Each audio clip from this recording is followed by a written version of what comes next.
स्वागत है आपका अपने चैनल इतिहास के निशान में। आज की कहानी थोड़ी फिल्मी है। अभी चल रही है फिल्म धुरंधर में एक मेजर इकबाल नाम का कैरेक्टर बहुत मशहूर हुआ। मेरी नज़र में उसका असल रूप एक रियल मिलिटेंट यानी हथियारबाज इलियास कश्मीरी से इंस्पायर्ड है लगता है।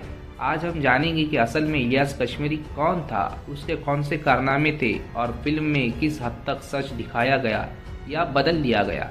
दोस्तों, अगर आपने धुरंधर का ट्रेलर देखा तो आपको मेजर इकबाल याद होगा। फिल्म में उसका किरदार ब्रूटल, कैलकुलेटेड और डरावना दिखाया गया है।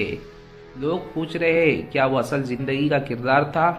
आज हम इस सवाल का जवाब डिटेल में देखेंगे। अगर आप नए हो तो सब्सक्राइब करें और बेल आइकन को दबाएं, क्योंकि ऐसी रॉ की सच्चाई वाली कहानियाँ हम रोज़ नहीं लाते। सबसे पहले सीधी बात, इलियास कश्मीरी एक असल जिंदगी का हथियारबाज था। पाकिस्तानी बैकग्राउंड, पहले स्पेशल फोर्सेस से जुड़ा, फिर जिहादिस्ट ग्रुप के साथ। उसका असल नाम अक्सर मोहम्मद इलियास कश्मीरी लिखा गया है। इंटेलिजेंस और मीडिया रिपोर्ट्स ने उसके एक खतरनाक गोरिल्ला लीडर बोला है। कुछ आउटलेट्स उसको possibly successor to Osama bin Laden तक कह चुके हैं। थोड़ी हिस्ट्री, इलियास एक सोल्जर बैकग्राउंड था और पाकिस्तान की स्पेशल फोर्सेस से ट्रेनिंग ली थी और अफगानिस्तान के जिहाद के दौर में अफगान मुजाहिदीन को एक्सप्लोजिव और गोरिल्ला टैक्टिक्स सिखाया। ये टेक्निकल और मिलिट्री स्किल बाद में उसकी मिलिटेंसी करियर बेस बनी। 1990 में वो हुची हरकतुल जिहाद अल इस्लामी से जुड़े, मगर बाद में अपनी अलग यूनिट 313 ब्रिगेड बनाई। उसकी एक खास पहचान थी कि वो कॉन्वेंशियल टेररिज्म नहीं बल्कि स्पेशल ऑपरेशन टाइप अटैक्स और गोरिल्ला वेरफेयर में माहिर था। अब सबसे डिस्टर्बिंग हिस्सा, इलियास कश्मीरी पर कुछ बहुत ग्रेव एलिगेशन लगे थे, जैसे इंडियन आर्मी के सिपो बाहू साहेब मारुति टेलकर की बीहिडिंग केस जिसमें उसका नाम आया।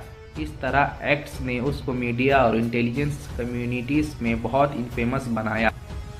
इसके अलावा यूएस डिपार्टमेंट ऑफ जस्टिस ने 2009 में उसका जिक्र एक कॉन्स्पिरेसी में किया, जिसमें डेविड हेटली जैसे ऑपरेटिव्स के थ्रू इंडिया पे अटैक प्लान करने का एलिगेशन शामिल था। ये इसलिए इम्पोर्टेंट है क्योंकि ये शो करता है कि कश्मीरी का नेटवर्क सिर्फ लोकल नहीं बल्कि इंटरनेशनल था।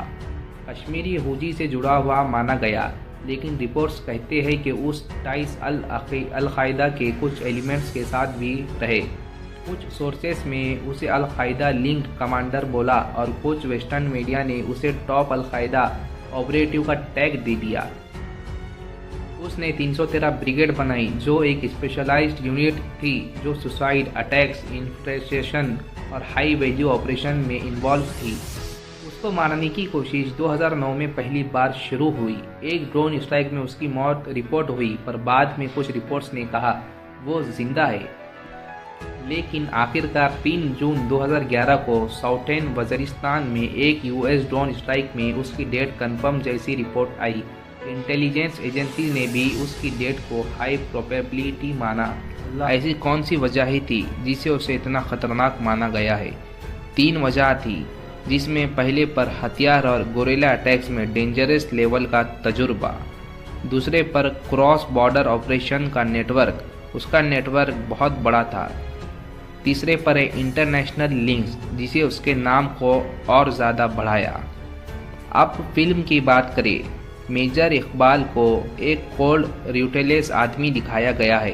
रिपोर्ट्स के हिसाब से इसका बस असल इलियास कश्मीरी से इंस्पायर लगता है, लेकिन फिल्म का मकसद रियलिटी का 100% कॉपी दिखाना नहीं होता। फिल्मों में कुछ चीज़ें ड्रामेटाइज होती है और कुछ मिक्स की जाती है। असल इलियास कश्मीरी का प्रोफाइल फिल्म वाले इकबाल से भी और डेंजरस और कॉम्प्लिकेटेड है। तो दोस्तों, सीधी बात यह है, मेजर इकबाल एक सिनेमेटिक किरदार और इलियास कश्मीरी एक असल दुनिया का खतरनाक हथियारबाज आदमी था, जो हमले करता था, बॉर्डर ऑपरेशन प्लान करता था और जिसका नाम एजेंसीज के लिए सबसे बड़ा खतरा माना जाता था।